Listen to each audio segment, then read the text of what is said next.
First of all, my name is Darby Mead, and I'm the principal at Vancouver iTech Preparatory. We wanted to take this opportunity to thank Skyview for hosting us here. It's a great opportunity for us to have tremendous guest speakers and an experience that we wouldn't have been able to have in our facility. So thank you to Skyview High School.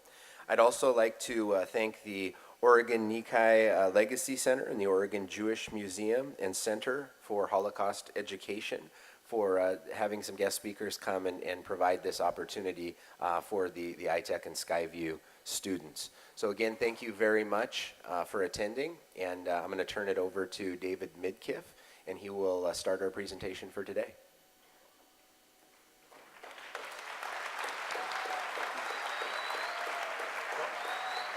All right, so just a little bit of logistical business. We are filming the event today, so please refrain from having your cell phones out or anything like that. Please put those away. We'll make it available to you all afterwards. So if there's anything that you want to catch or rewatch or anything like that, it'll be available afterwards. Towards that end, a couple of really practical things. iTech students, I'm looking at you. Food, drink, all of that, you need to have that away. Skyview, you guys already know this is your home. So as far as phones and cell phones, I'll also ask you, out of respect, one, for yourself and the opportunity that you have today to hear from our speakers, as well as out of respect for our speakers, that you keep those away. So we're ready to get going. I'm going to turn it over to John Zingali to get us started.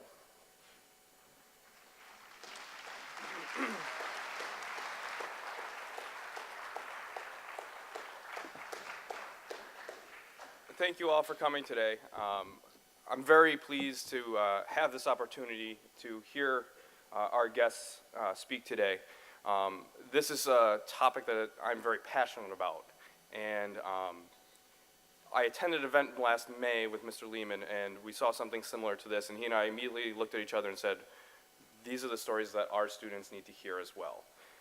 And so as we've been working in the middle school, studying Executive Order 9066, along with the current travel executive order, and then with the middle schoolers studying the Jewish refugees of the SS St. Louis, and looking at the Syrian refugees, and bringing these historic events to our current time, and then knowing that the high school will be working around the science of hate and what drives that.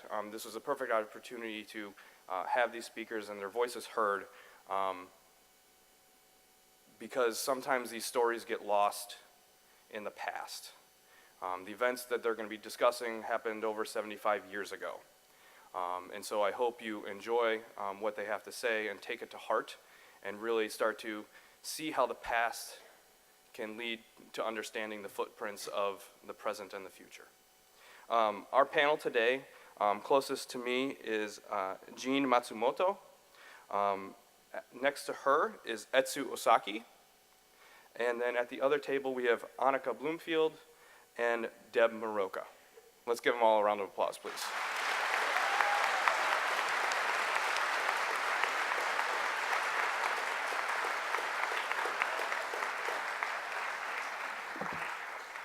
Before we get into the questions that you guys helped generate, I want you to get to know our guest speakers.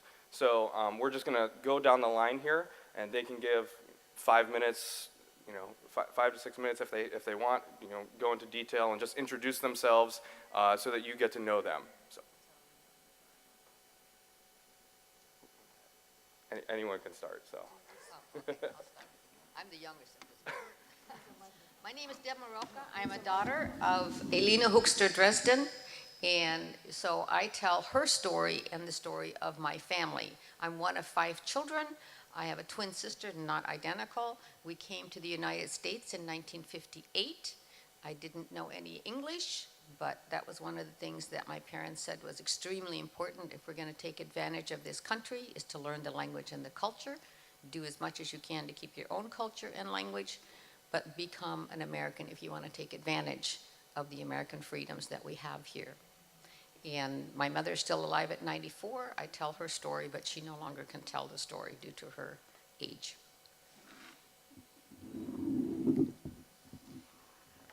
My name is Anneke Bloomfield. I was born in The Hague, the Netherlands. I was 5 years old when the war started and 10 when it was over. After I turned 20, I came to Canada first and then came to the United States a few years later.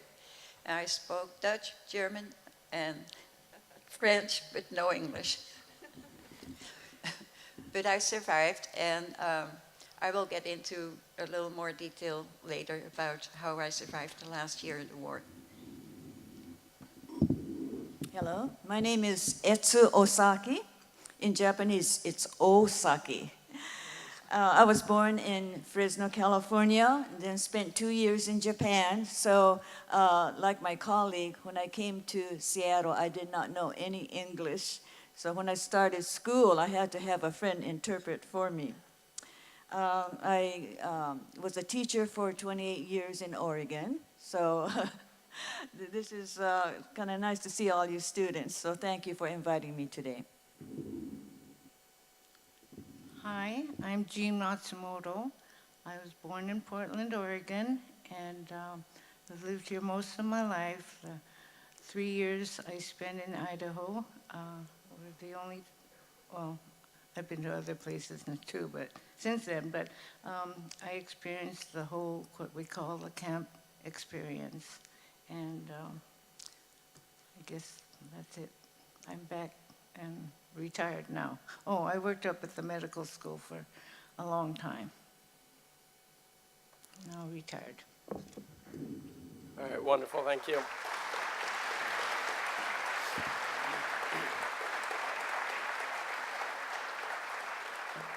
So, as we get started, I think a great jumping off point is to hear a little bit about your experience, whether it's over in Germany or here, and then from there, drill down to specifics. So whoever would like to start, can you tell us a little bit about what your experience was like?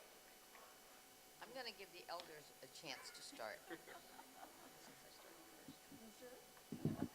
She's giving the elders a chance to start. I'm probably the oldest one here. Okay, well, after Pearl Harbor, the FBI came and arrested my dad. He was a Buddhist minister and considered dangerous. You know, and Buddhism is a very peaceful religion. So they took him away. My mom was left with 7 kids, the oldest 12 years old, and the youngest was only a few months. So here she was with 7 kids, and we were taken to the King County Fairgrounds in Puyallup for a few months. We lived in a one room with all these kids. And then after a few months, they moved us to Minidoka. It's a camp. It was a camp in southern Idaho. And there, we were there for 2 years.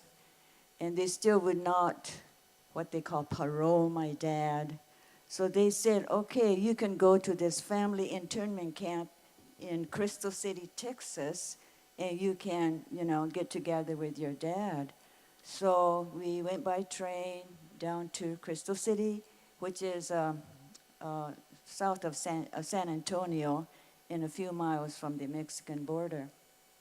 So we were there for 2 more years. And you know, when you're a kid, you have fun. You know, I had lots of friends. We had an American school and a Japanese school. In the Crystal City, we were there with Japanese from South America, Germans, and Italians from the East, mostly from the East Coast. So when we went to American school, it was mostly Japanese from the United States. The South American Japanese all went to all-day Japanese school because they did not, you know, speak English. There were a few Germans. They had their own school, so we just had a few Germans with us. And then the Italians were, you know, they were released when Italy surrendered, so we had no more Italians. But we had a regular, you know, American school. It was certified by the state of Texas. And so, you know, it really, for me, it wasn't bad. But I know that the parents, they all suffered. But at least we were together as a family with my dad. So they gave us 2 rooms. One we used for all the beds for all the kids, and then the other one we had a small kitchen, and they gave us plastic tokens so that we can go to the what they call the local market and get food. So then my mother could cook for us. Whereas in Idaho, we all went to a central mess hall where there was no facility for cooking in the barracks. So after the war, we came back, and we came back to Seattle, and I never talked about our experience, and none of my friends ever talked about it until when I was at the University of Washington. I wrote a term paper about my experience, and the professor, most people knew nothing about it. The professor was, he was really taken, and so he put my paper in the library. I guess it's still there. So thank you for inviting me today.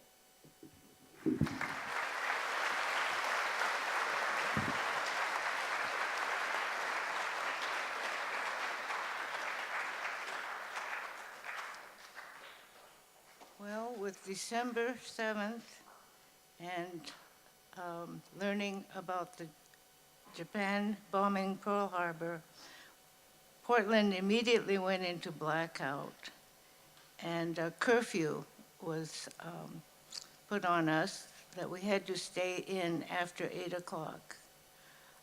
I think you've probably heard that Oregon now has a Minyasui Day, which is March 28th. Minyasui was an attorney, the first Japanese-American attorney in Oregon, and he said the curfew was unconstitutional because he was an American citizen. And so he defied the curfew, walked around the city of Portland, and would go up to the policemen and tell them that they should be arresting him. And they would say, "Oh, go home, young man," and send him home. So he finally went to the city jail and turned himself in, and was incarcerated for 9 months in solitary confinement. He recently was given the Congressional Medal of Freedom by President Obama. And so in 1942, February is when President Roosevelt signed Executive Order 9066. And in May, we were sent to, we had to report to the Assembly Center, and that was the Pacific Northwest Livestock Exposition Building, and I think it's called Portland Expo now. The cubicles were built right over a wooden floor, which was just actually where the animals had been, and so there was the smell everywhere. The cubicles were just square wooden walls under one big roof, and we had canvas for our doorways. And so you could hear everything at night, babies crying, people snoring, children fighting, and there were 3,500 of us.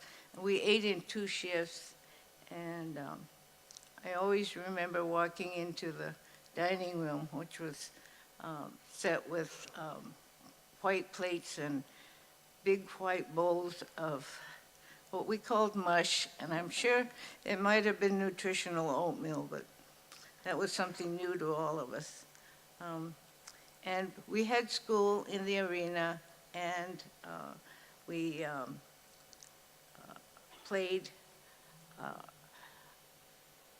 and the arena was just this one great big hall, and so there was a class, and so all of the classes were in that arena from 1st grade to 8th grade.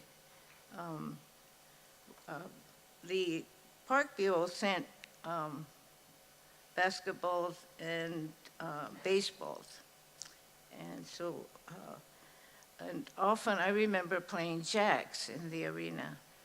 Summer was very hot, and someone decided to water down the arena, which was cement on where the people sat, but the rest of it was wood, and the water seeped through down to the bottom, and that was when the flies were just all over. It was not a very good idea, but the wooden boards were not, the water seeped right through the boards.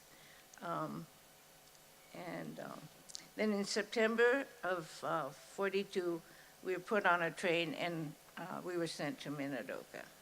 And we all have actually a yearbook called the Minidoka Interlude, and it has pictures of everyone that was in the camps, and we were issued numbers so that you put your number on everything, including yourself, so you knew which family you belonged to. And well, they tagged you when you first went in, but then you knew that your number was 15137, and that number was on everything you owned.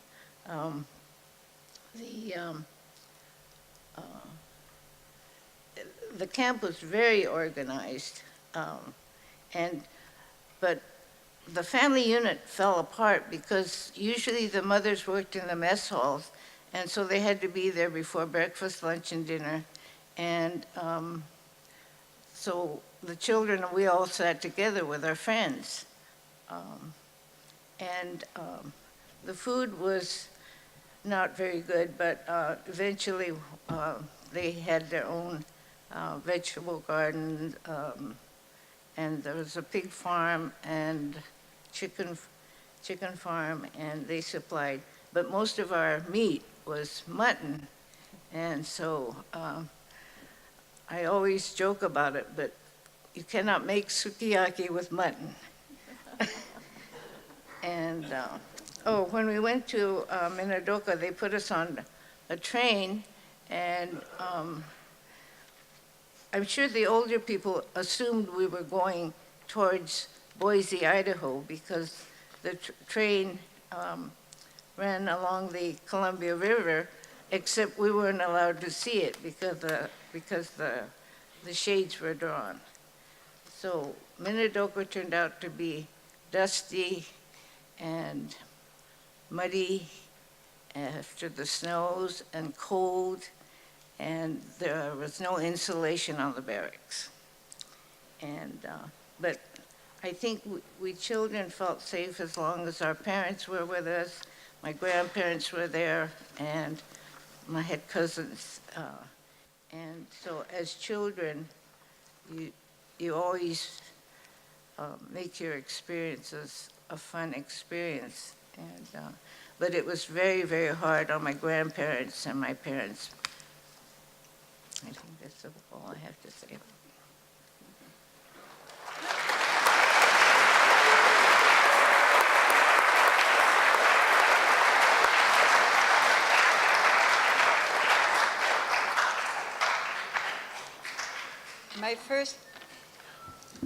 My first question for you was, after the war ended, how did your perception of the world change? Well, I had just turned 10 in 1945 when the Second World War in Europe ended, at least in the Netherlands. And after I had been, my father broke up the family. He put the kids in different places with non-Jewish families. He figured if the SS or anybody, the Germans, would find us, at least he would find one at a time. So the last year, the third time, I had been moved in with another family, which was a terrible experience, by living in a room by myself, locked in, and being out on the street during the day, trying to survive on tulip bulbs and beets and sugar beets and what have you. So now the war is over. What's on my mind? Food. I was starving. So the first thing I will do, where I was at the time, the English came first, and they didn't have anything extra. Then the Canadians came and the bars opened up. I went to the bars and I stood by where the kitchens were every day at dinner time. And then the Americans came, and I'll never forget, one American took me by the hand, set me at the table, got 2 slices of white bread, put butter on it and strawberry jam, and that was the best piece of cake I ever had. I must have been quite a sight, because before I arrived at the last place on the way over there, I'd been bombed, so my coat had holes in it, big holes, and all I had was no electricity, no heat in the room I was at, but I had a basin with cold running water. So I was somehow a little clean, but I must have been a sight. Filthy hair, freckles, holes in my coat, my toes sticking out of my shoes. And then asking an American general or whoever had coffee at one of the coffee shops on the side there for chocolate. And he said, I will give you a piece of chocolate if you can say Freckle Queen.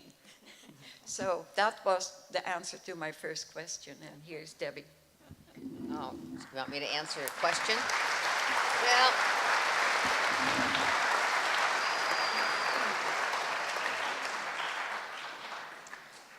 I'm just going to say a little bit about my mom and what her experience was. The war broke out in Holland, that's just the country where I'm from, May 9th of 1940. And nobody expected Holland to be in the war. It was a neutral country during World War I. They were totally unprepared. The war lasted only 3 days. They gave up. And the Queen left. We have a royalty system. And the Germans rolled in. My mother being Jewish according to the Nazis, I don't know if you know what constitutes a Jew according to the Nazis, but according to Hitler, if you had 4 Jewish grandparents, you were full Jewish. If you had 3 Jewish grandparents, you were full Jewish. 2, you were half, and of course a quarter if you had only 1. However, that's just according to the Nazis.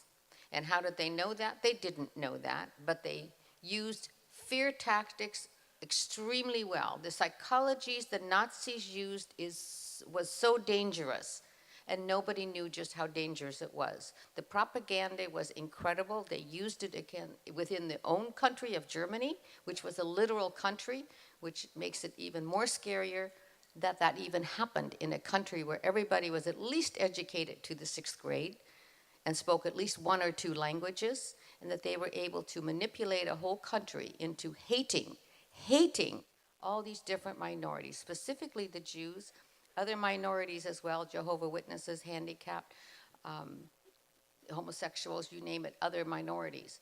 But to create hatred through propaganda for no good reason other than their selfish reasons to get rid of people. And so I'm always part of why I do what I do, not because history is history, and some of you won't care about that, but what can we learn from it so it doesn't happen again? And one of the things is for you to be as educated as you can be, to be as healthy as you can be, to be as emotionally strong so that you can make good decisions and you don't fall for propaganda and hate type of information that you get and don't belong to groups that you shouldn't belong to. My mother had a horrible time. My father was in camps. My mother was in camps. My brother was in hiding. And I don't know if I have more time.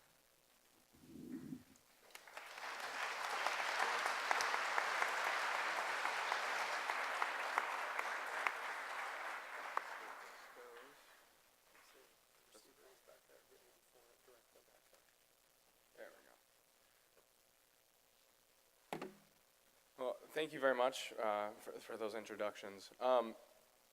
One of the questions that got the most response from our students is, what did it feel like when you were finally free from the camps and everything?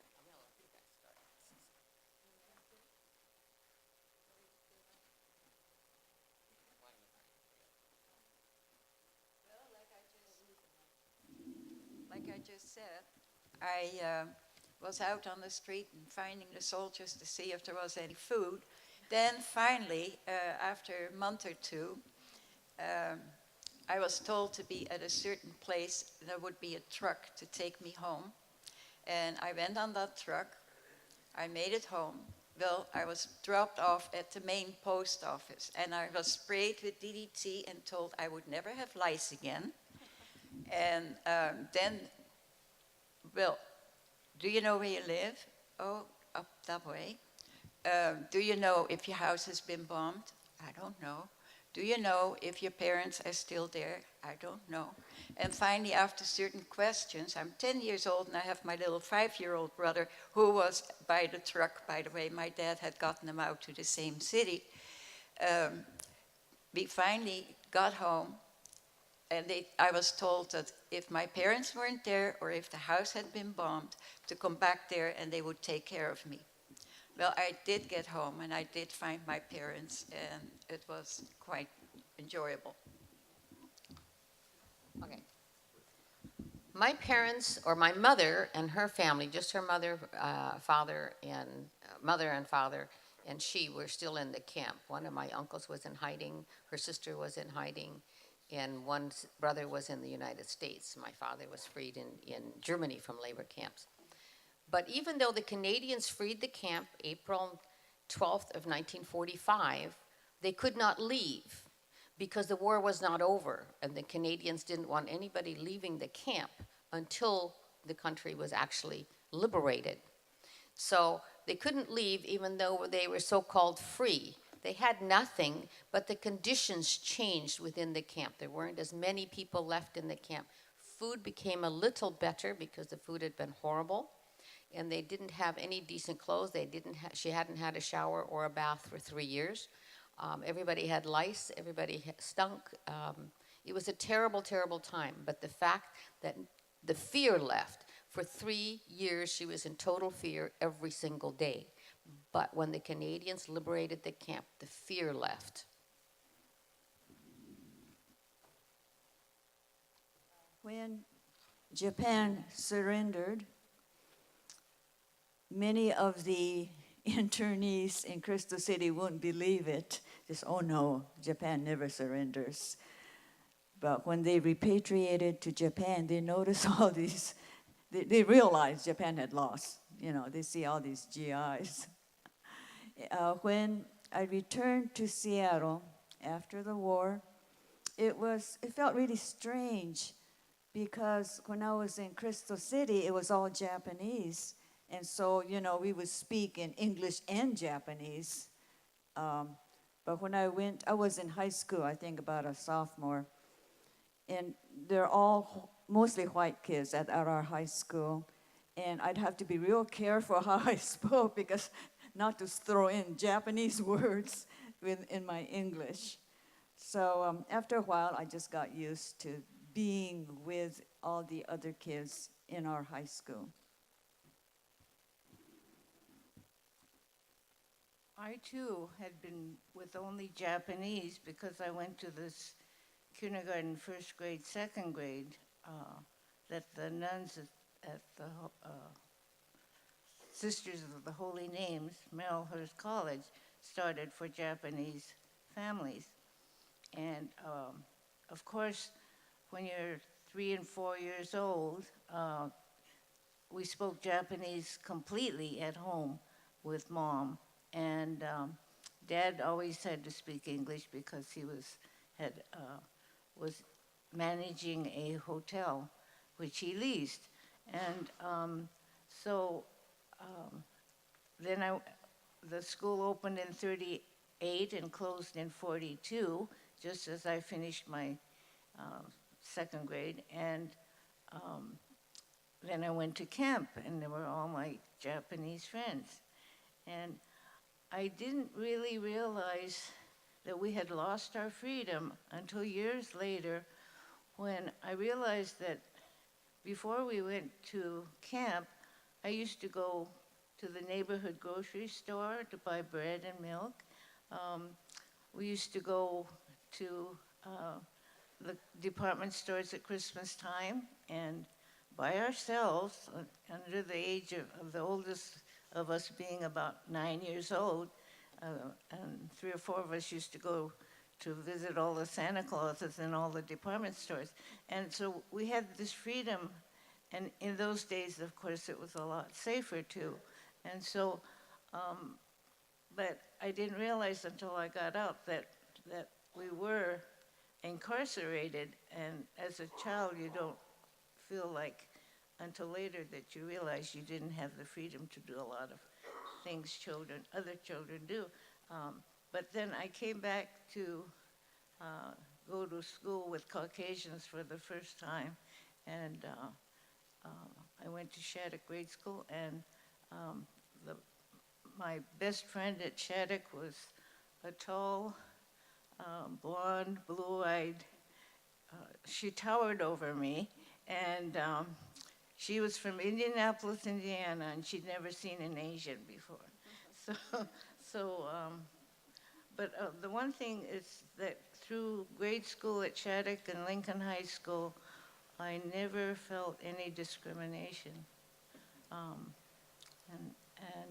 It was the time of the Vanport floods, and they were busing black students from the Vanport area to Lincoln High School.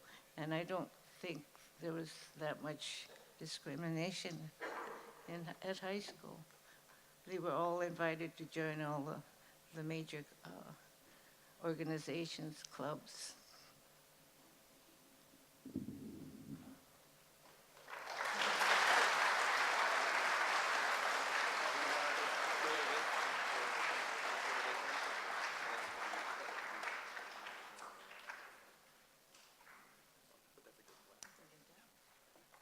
How do you want to advance it? All right. So we'll get the question up there in a moment, but we wanted to kind of ask you to draw some comparisons. What are some parallels that you see between your experiences and what's going on in the world today? So feel free to jump in, anyone who'd like to start. There is really not that much of a difference. You look at Hitler as a dictator, you look at Stalin like a dictator, you look at Syria today as a dictator. I'll show you this picture.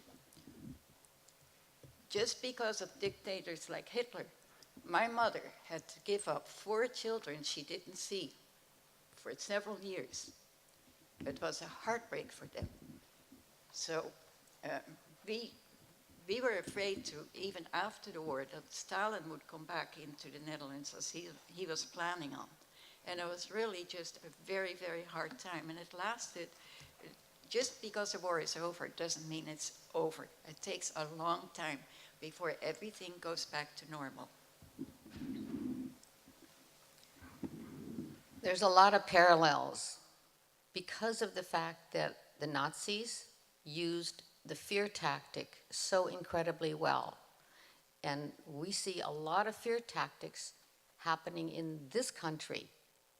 One of the things that Hitler did when they invaded a country is to make everybody go register at their courthouse. They had to register their name, where they lived, what education, what they took a picture, they took fingerprints. That way they knew immediately where everybody lived, what their nationality was, where they worked. They knew everything about them, so that if and when they decided that they wanted to do something with a group of people, and for instance, the Jews, they knew exactly where they lived, they knew exactly how to pick them up. They used the tactic with an ID card so that you could get your rations, because the first thing they did when they took over the Netherlands is they said, oh, you know, our soldiers are going to need food. Our soldiers are going to need blankets and towels, and we're going to take over some of your, nothing's really going to happen, but we're going to have to take over some of your factories. And on it went, till they basically raped the whole country of all the things that it had. And the people had only their ration cards for food and textiles. Then it came to the point that eventually, like because of my mother being Jewish, that they knew exactly where everybody lived and what they were. Then you knew that if there's in May 1st of 1942, all the Jews had to start wearing the star. You had to buy that with your textile points. So you had to self-identify yourself. In the beginning, you only had to pin it on. Soon came another law that you had to actually wear it It had to be sewed on something. My grandmother made little vests for everybody in the family so that anytime they went outside, they would wear that vest with the yellow star on it. And if you were caught without the yellow star, and they assumed because you had dark hair and you had a little olive skin and maybe dark eyes, the Nazis were trained to pick you up because you looked like a Jew according to them. Even if you didn't have the star, you were not going home. But the identification and the propaganda they used, that's what's scary. That's what's scary today. People are making claims that are not true, but how many people usually check it out? No, it's something they heard, so they believe it. Be careful of what you hear and how you take it in. Check it out. Check it out.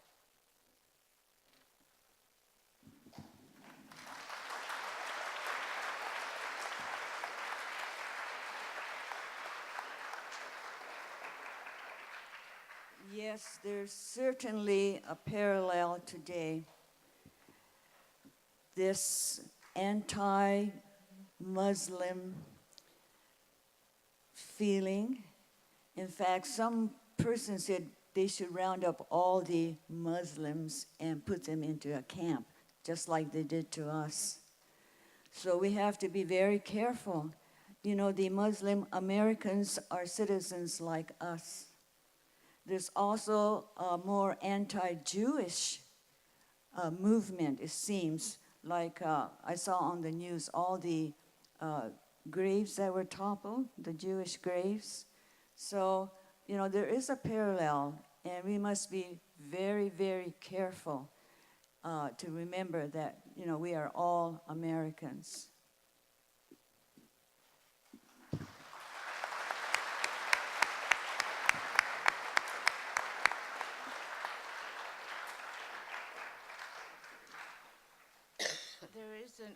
There is an exhibit going on now at the Oregon Nikkei Legacy Center, which is our little museum on 2nd Avenue in Davis in downtown Portland, and which was Japantown at one time. And I went through the exhibit and I just could not believe, I was so glad I was really a child when World War II broke out, because there's so much of the exhibit are examples of the discrimination. I actually saw licenses to kill Japs that were out there, and I thought, I'm so glad I didn't know there was so much discrimination. And with this, the sentiment against the Jewish right now and the Muslims, there certainly is a parallel. And that's it.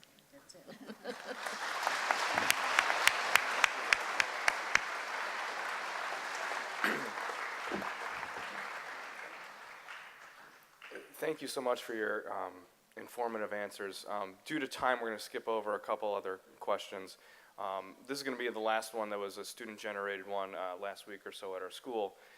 But to the students out there, if you have other questions that you might have for the panel, start thinking about them now. Because in a couple minutes, I'll direct you over to Mr. Wolverton after we've heard the answers here to have your question, share your question with Mr. Wolverton, and then you guys can ask your questions directly to the panel as well. So our last one here, come on. Okay. After going through everything that you guys have been through in your lives, what do you think are the things in life that matter most to you? Well, I can talk last because I'm talking from my mother's perspective. So I want you people who went through it, go for it. My motto is live each day with gratitude, because life is too short.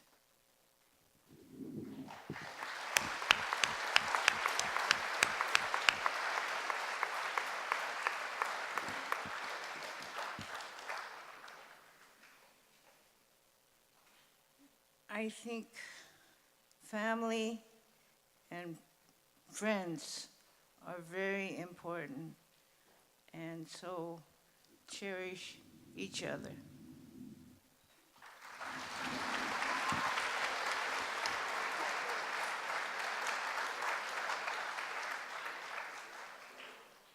Since I had been moved around a lot, and especially later on in the war, I missed a lot of education, and I was very, very hungry at times. So one of the few things that are most important is very good education and very good nutrition. This is still what bothers me when I see on TV what goes on in certain countries. I know that those children have problems, health problems later in life if they don't get that good nutrition, and good education takes a long time to catch up on. I know for a fact.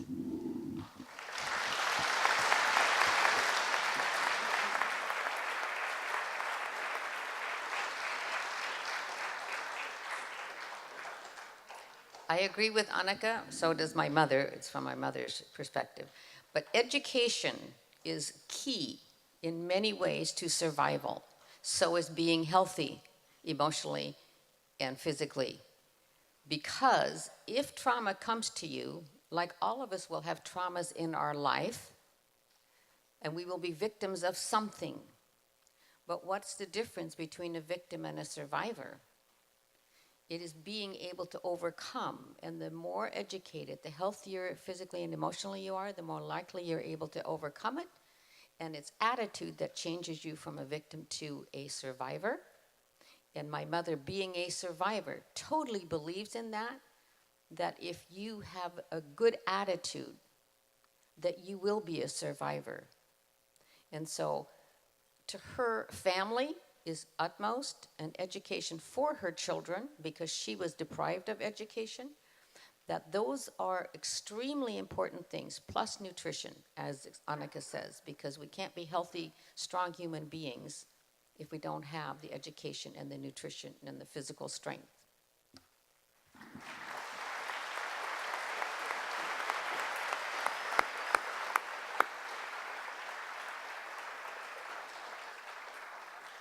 All right, so we want to open up this time for Q&A. A couple of quick process notes.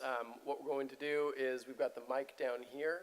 If you are interested in asking a question, I'll ask you guys to form a line on this aisle. If you are standing, or if you're currently sitting over here and you would like to join the line, please circle around the back to minimize distractions. So if you would like to ask a question, you're welcome to form a line right here, and we'll get started as soon as we have our first person up.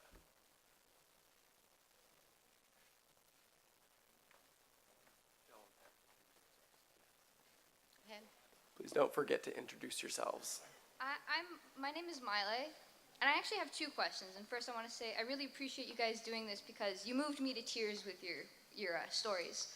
But my first question is, as a society, what can we do to prevent something like the Holocaust or the internment camps from happening again in our modern society? And the second question I have is, for someone who's undergoing prejudice and facing discrimination, what advice would you have for them? Go ahead.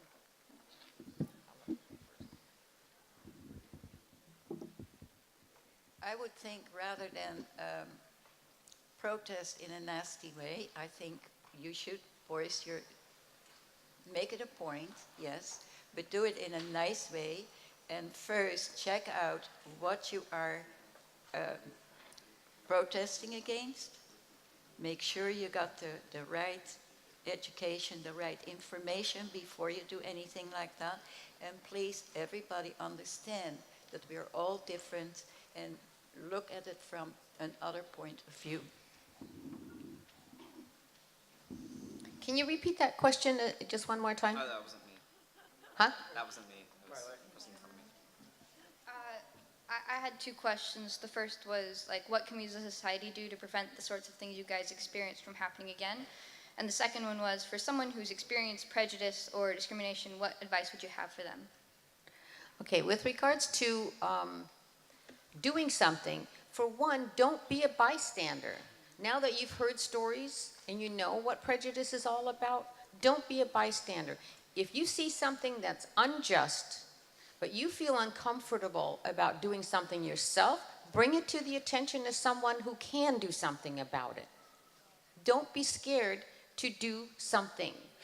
And stand up, stand up. That's the first thing that each and every one of us needs to do, is to not be a bystander. And check out your facts, but be honest about whatever you see and what you do. Okay, I'm gonna. Americans returned to wherever they went after the camps. We were told to be quiet and not speak out. And a lot of the older people didn't want to even bring up the subject of Japan and World War II because they were afraid the discrimination and everything that goes with it would come up. So we were known as the silent majority, or the silent people. And right now, the young people are speaking up, and there is a poster right now of Executive Order 9066 that says, "Never again."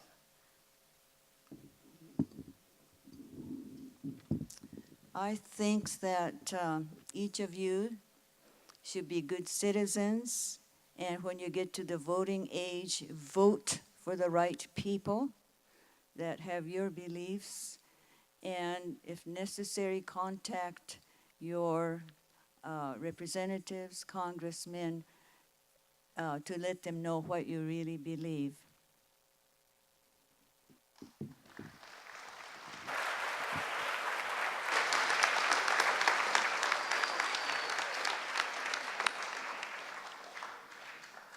My name's Jazz, and my question is, have any of you suffered from something like PTSD, and if so, were you made fun of or looked at differently from it?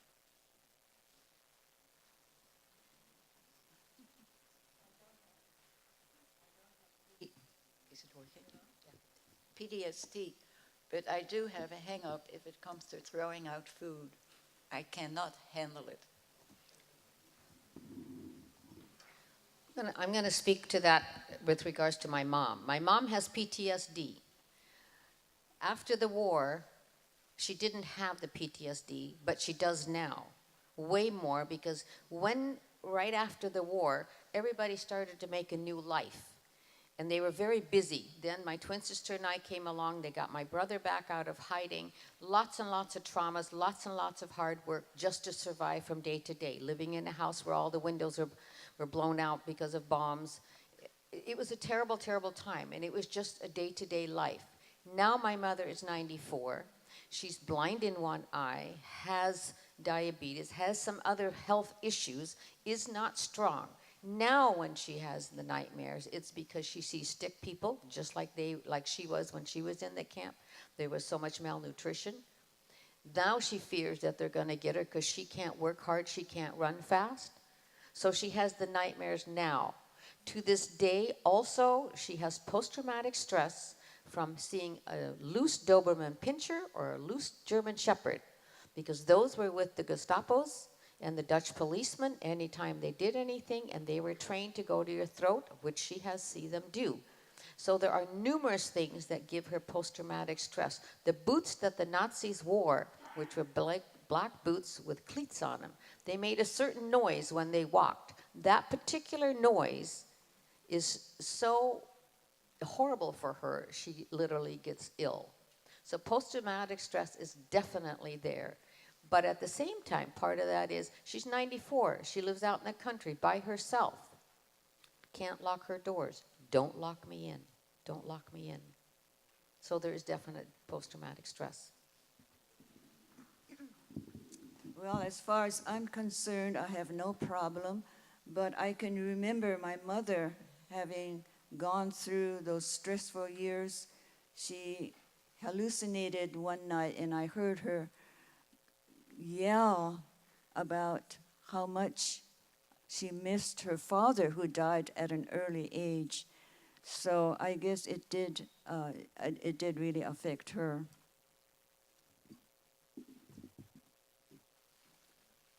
I was told that all of us who were in a camp had some psychological effect carry a psychological effect from having been in the camps. And I always thought, oh, not me. It was just, a pretty much strange childhood, but it was still a childhood. And then a student, a third grade student, asked me what was the worst experience. And I said the worst experience must have been the public toilets and the showers, because I could not remember one thing about what that whole situation was about. I know there was a public, a shower that had no stalls, a toilet that had no stalls. That's what they tell me. But unless somebody draws me a picture of it, and I figure, well, maybe that was a psychological scar.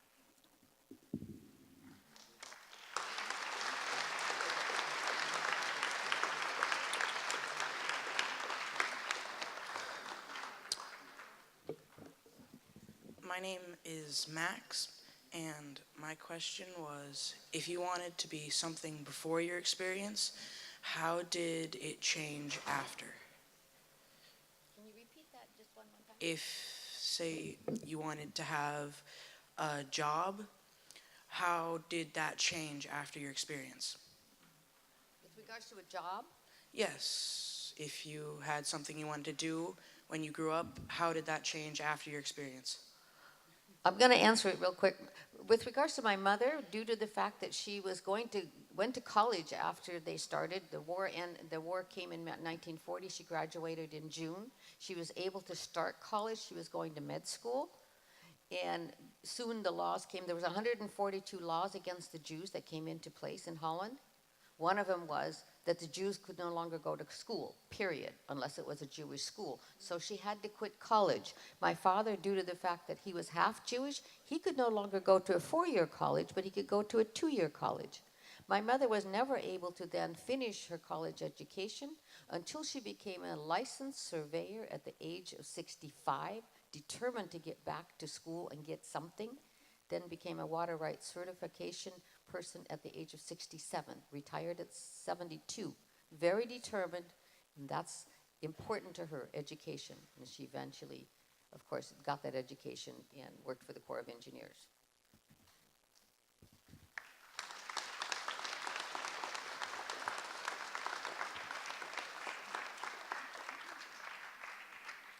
As I told you, due to missing a lot of education, I became a sales clerk at the age of 18. And then after that, I took course after course after course. I came to Canada. I stopped for a little while, came to the United States, did the same thing. Worked here, went to school there, until I finally became a records manager in law firm and kept the court calendars, which was quite a job.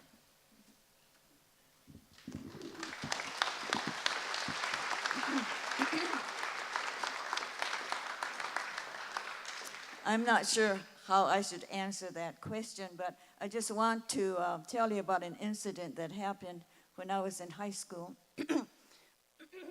When I was in Crystal City, I had straight A's on my report cards, but for some reason, they put minus on some of the A's.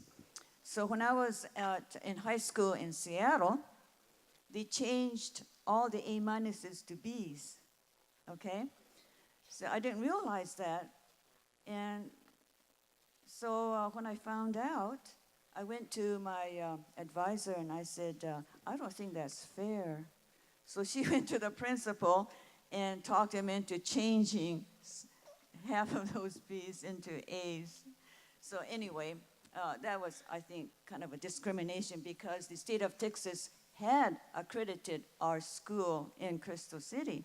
So, they shouldn't have changed all those grades. I became a teacher because I had a professor at the university who wanted all of us to be teachers. At first, I was planning to be a costume designer because I like art and sewing. But she talked us all into becoming teachers, and I'm glad I did. We have a lot of teachers in our family. My 2 granddaughters are both teachers now. Thank you.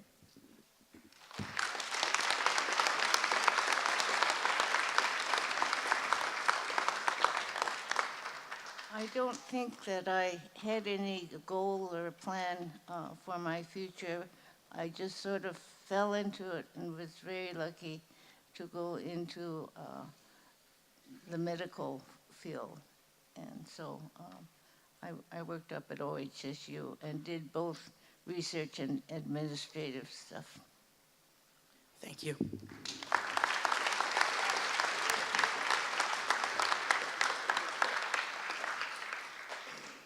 My name is Laurel, and I was wondering if when you were in the camps, if they gave you enough food for your family or individually?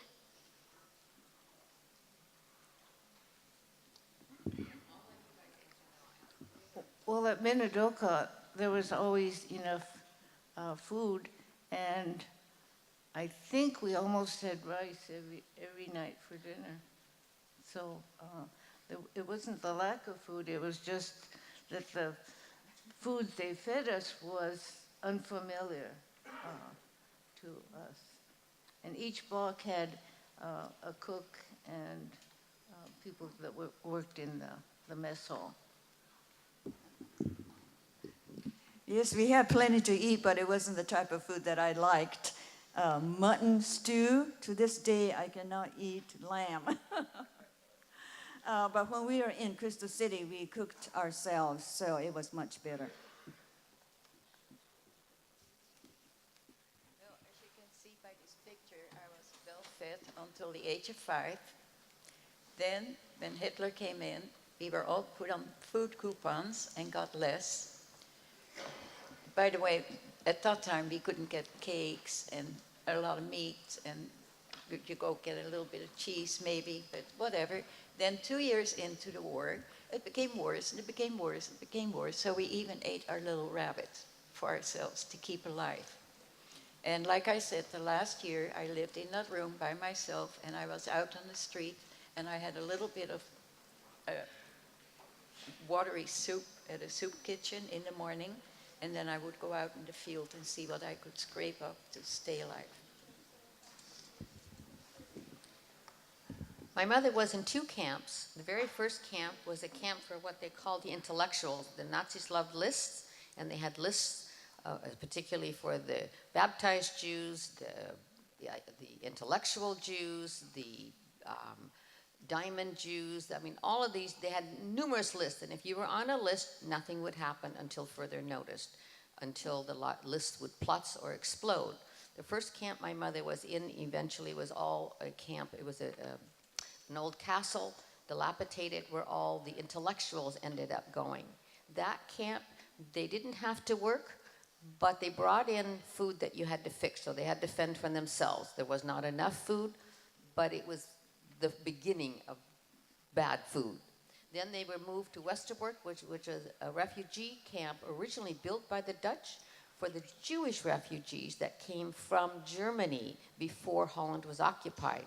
Once Holland was occupied by the Nazis, they took over that camp and made it a transport camp. From there, 63 trains with 2,000 people on board left to Auschwitz and were all basically gassed. So were my great-grandparents. However, with regards to the question of food, the food in the camp that was Westerbork was horrible. It came from a central kitchen. It was something that looked a little bit like a soup with some stuff floating in it, rotten potatoes, rotten this, rotten that, a little bit of fat. And they did have 1 piece of bread in the mornings. They had something that looked like coffee, which was not coffee. My mother said she didn't really lose much weight. My mother is now 80-some pounds. My grandfather made this belt when they were liberated. She is now 83 pounds. She cannot wear this belt. So you know that she was very, very skinny, and due to the fact they had not enough food for 3 years. Thank you.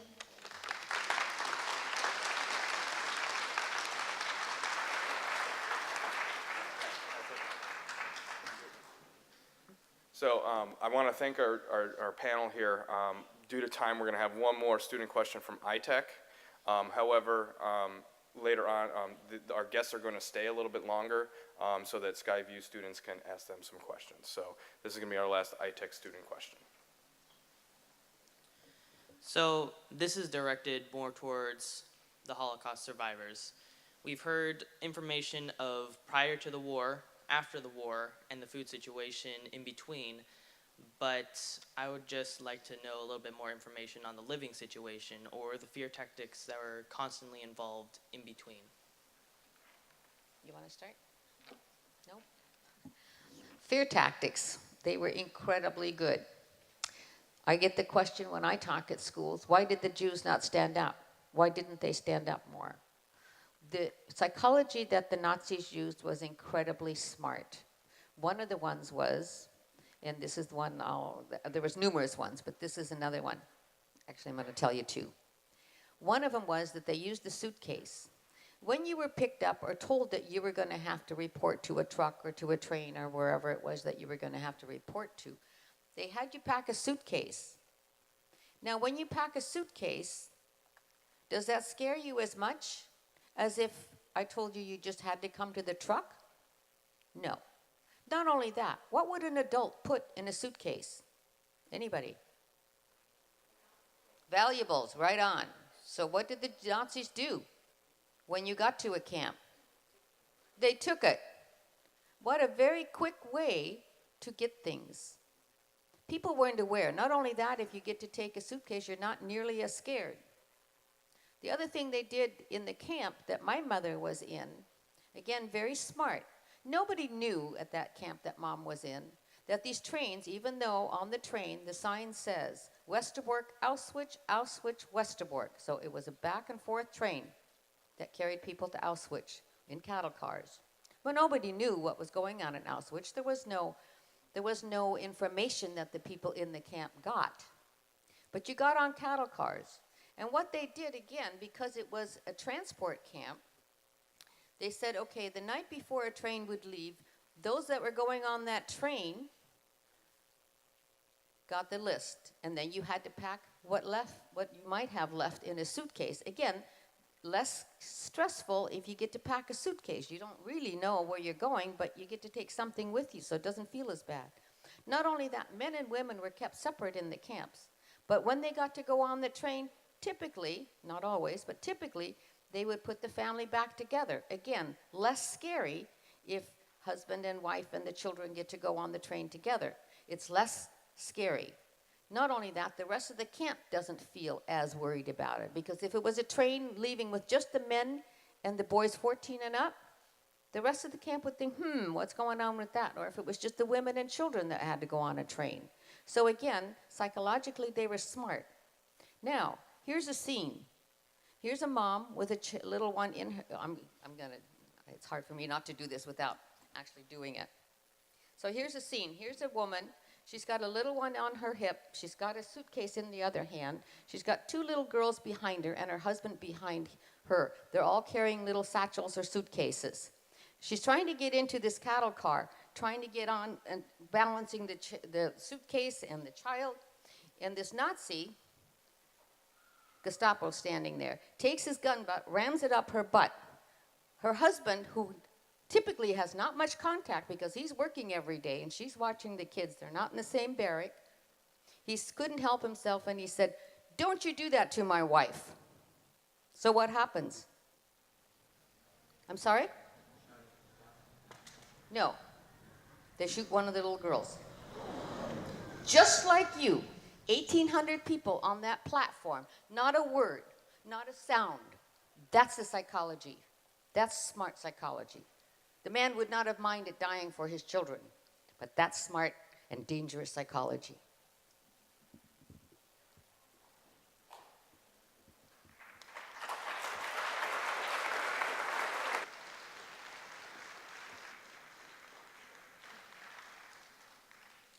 Hitler needed slave labor.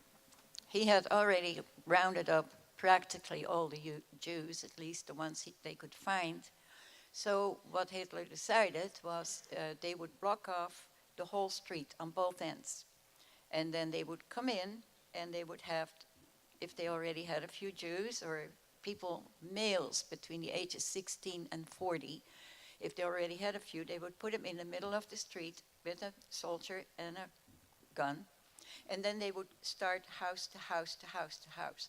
The first time that happened to me, I think I was 8 years old. He went up to the attic and they started going through the house, went into my bedroom. I had nightmares for years. Not only did they look for young males and Jews, but they took radios. They didn't want to have us any connection with anybody. If they saw any jewelry, they would take the jewelry. We had no more newspapers. If we needed any kind of news, we would have to have it through secret ways. If somebody somewhere could get a little connection and hear some news. And at one time, for instance, the man across the street from us, he was a salesman and he was home because there was nothing there to sell. And as the soldier came to our house, they came to the salesman's house. And the man said, you know, you guys work so hard. Why don't you come in and have a cup of coffee? Take a little break. And your buddy from across there, let him come in too. Relax a little bit. So he was entertaining those two German soldiers with coffee. My mom was furious. I hardly have any food to feed my children. And this guy is giving those soldiers coffee? Well, they finally came out and the soldier looked at his watch and he said, we've been here long enough. Let's just finish it some other time. So they left. Then he came over, the neighbor, Mrs. Siebel. Yeah, my mom said. She was furious with him. I want you to know something. Just because I gave those soldiers my last coffee, do you know that 3 doors down from you, Mrs. Siebel, there were 6 guys hiding in the chicken coop and one of them was my son?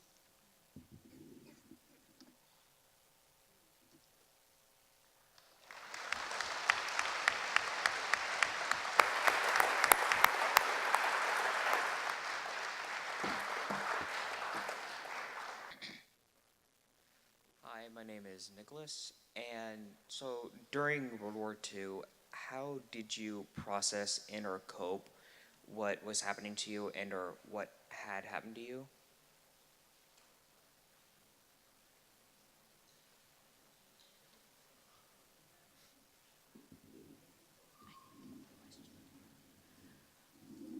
To make it very short, it's survival.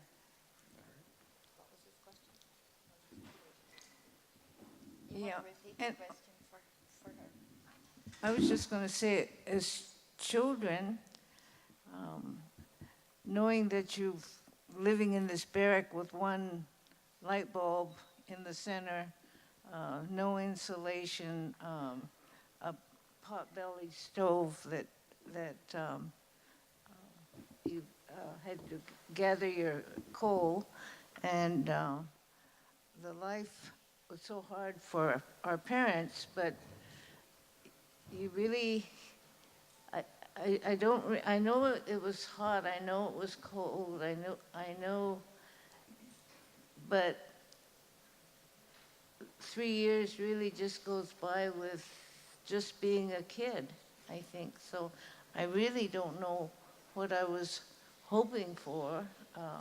We just were sort of accepting what was happening to us, and our parents never really fought against it or talked about how terrible it was. I think this Japanese thing about persevering through hardships without complaining. Can you repeat the question? Just what? Yes, again. So during World War II, how did you cope and or process what was happening to you and or what did happen to you? I think as children, we almost had a good time in camp. I have a friend that says he won't speak about camp because he has such a good time. But it's our parents and our grandparents that suffered. They lost money, they lost their business. People that had real good farms, they lost them. In a few instances, a good neighbor would take care of their property.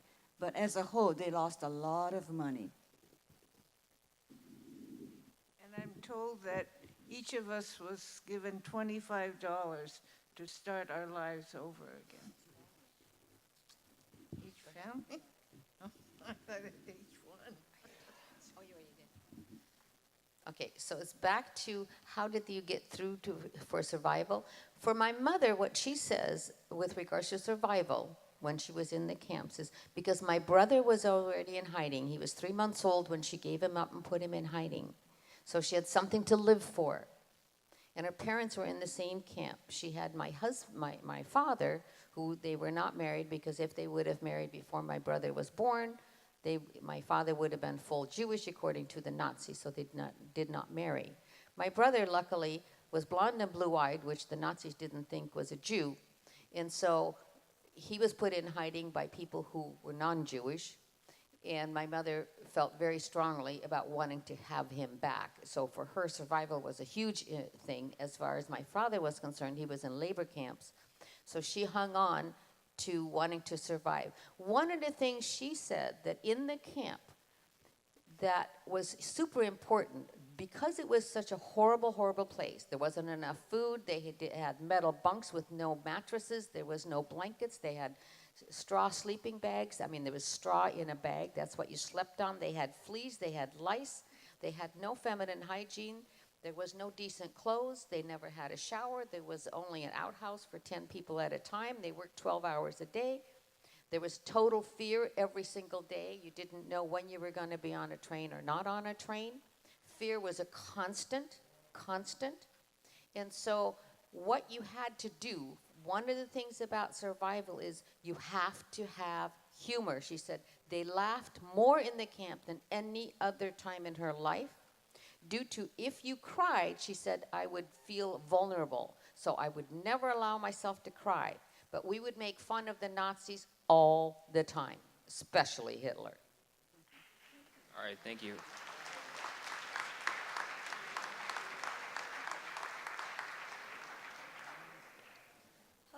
Hello, my name is Molly Kreider, and my question is, I know you guys were young, but what was your worst experience that you guys can remember?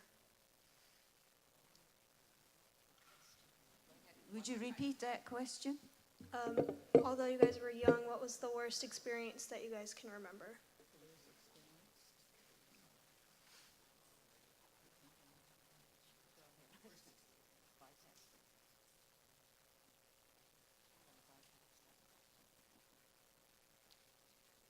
Well, the one I just mentioned, that the soldier came in the house, but there were many others. My dad, for instance, was in the underground, and his newspapers that needed to go around every so often were about this size because we had no more paper and pens or anything like that. In school, we only had our teachers and the books the school had because we had no anything to work with until the V2 fell on top of that, and then we had no more school either. And but anyway, coming back to the newspapers, he would put one in this stocking and one in this stocking, and he'd say, I want you to deliver that to Mrs. Jones, ring the bell, put it in the mailbox, and run. And then Mrs. Smith, and then come home. Well, the third or fourth time I did this, he said, Hitler has changed rules again. It was always changing rules. One day we had gas, next day for cooking, next day we didn't. One day we had electricity, no more of that. But anyway, he told me to come home right away because anybody after 8 o'clock is going to be shot. So I delivered the newspapers on both places, and I had to go home underneath an underpass. And as I looked, there were 2 soldiers and 2 males.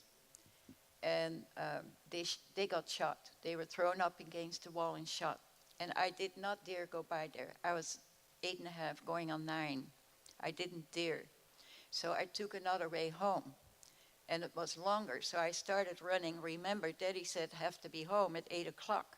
And then I had to go by a school what had been made into German barracks, where the guards were standing outside with their bayonets and their big helmets, which looked just like the soldier what came into my bedroom. As a little girl, that was so scary, that hung with me for a long, long time.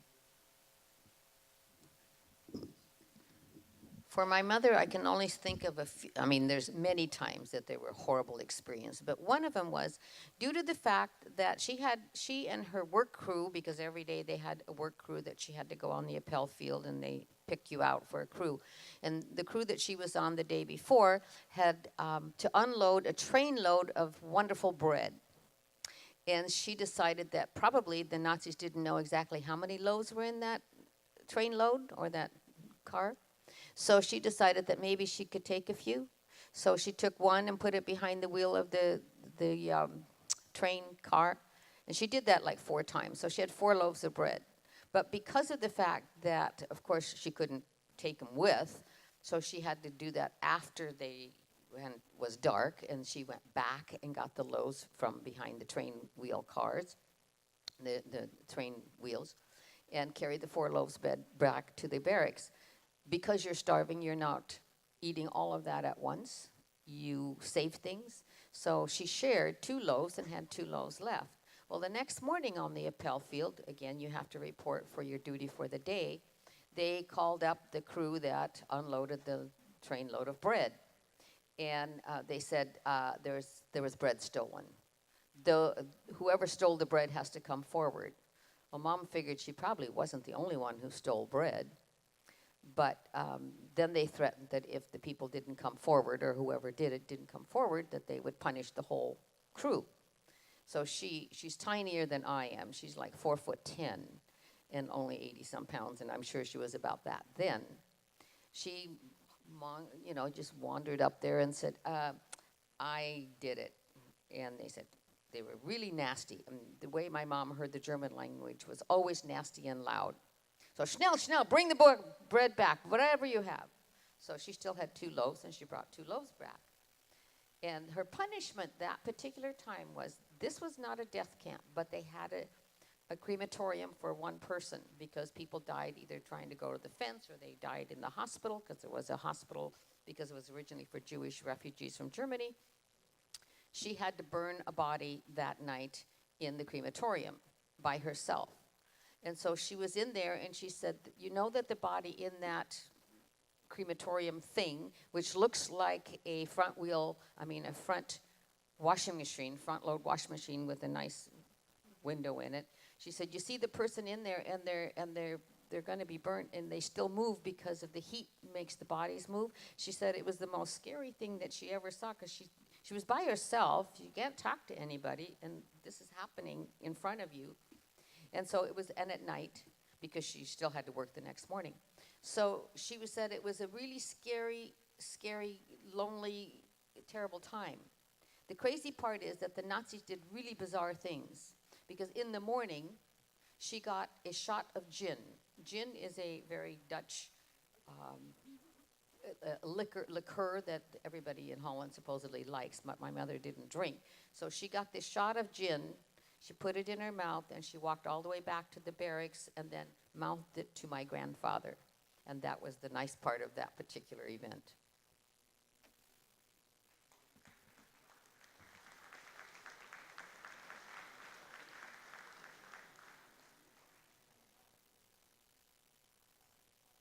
Is that working? Actually, my worst experience sounds so shallow compared to yours.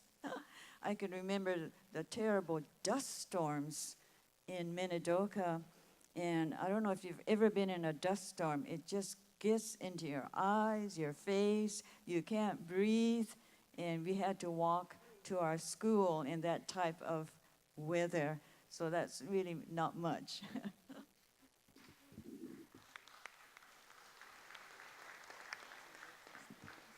Thank you. I guess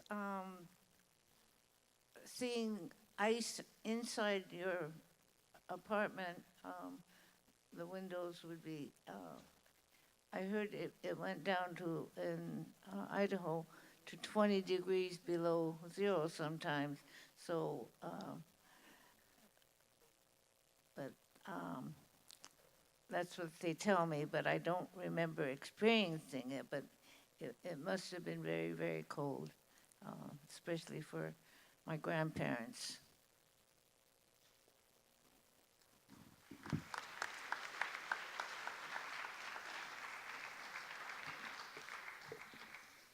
Hi, I'm Cassandra, and my question is, going off of what she said, what is a positive thing that happened, a good thing that happened when you were in these camps or going through it?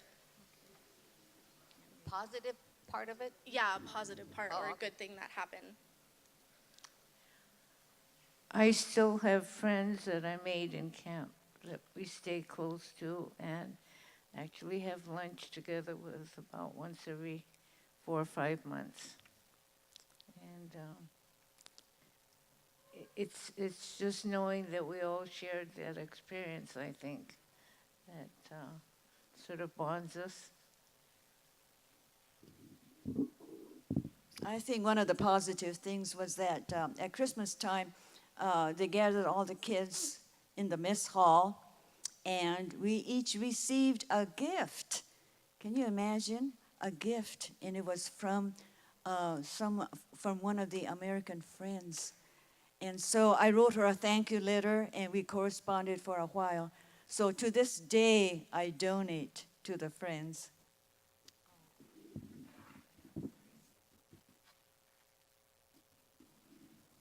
One of the positive things was that, like I said, I was quote unquote boarded out 3 times, and that there were such good people. At least the first 2 were very, very good to me for whatever reason.